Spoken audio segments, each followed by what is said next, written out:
Con to về ra trong nước mắt cái xấu này đi ra ngoài đây bỏ nọ rau món nọ ơi. Lên hình người Quang ơi. Là clip ngon nhỉ. YouTuber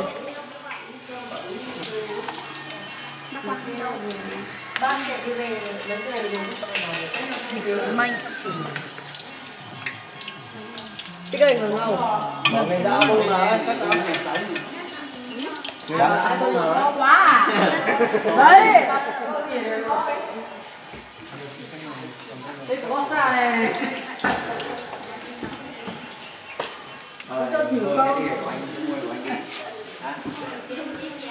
này giống nó cái đó còn đã mạo rau món tỏi nó xưa chính là món từ nó con chưa ho gì đây rau món từ nó đây khó nhưng mà nó wow một quen ô cái nhiệt cho tụi nó ô to nó còn chỉ cắt cửa nó này Chơi việc cầm không?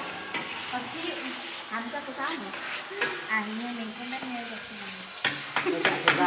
bây giờ đồ vinh ô tụi nhìn thấy nó của hắn ơi xinh gái ơi tụi gái tụi một chú cổ ô tụi một chú cổ ô tụi một chú cổ đang lại tính không nhảy bằng nó chứng luôn kìa. Nhanh lên.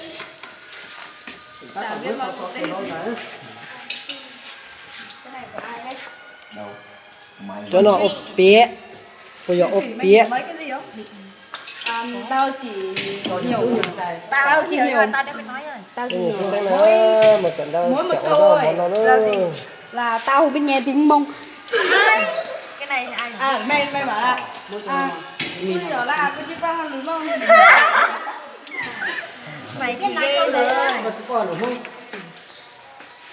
chỉ còn đúng không còn chua cho gọi quá chi à có chỉ có lùm mông mà cho gọi quá chi theo vậy bớt lần tao tí Căng thẳng nóng quá.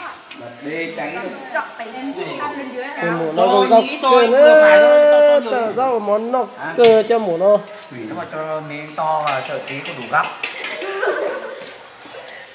này láo thật cái đó cần đây chỉ cháu rau món nó nữa có chơi nó món con nó cháy lục trời rồi nó cháy đó là trường phổ thông dân tộc bán chú tiểu học bản liền rồi đấy đúng rồi Ngon rồi. ơi cũng cho vào nữa cháu ơi vào bây giờ nó có xoay được đâu mà cho nhiều vào đi đồng kia nó quá chất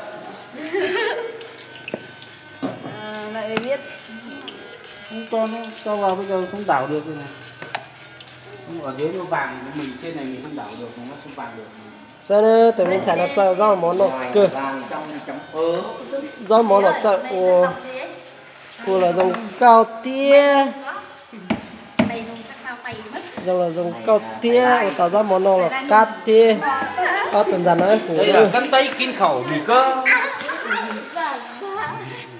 cân kéo kinh khẩu mì cơ có mì nhân dòng xin gì đủ này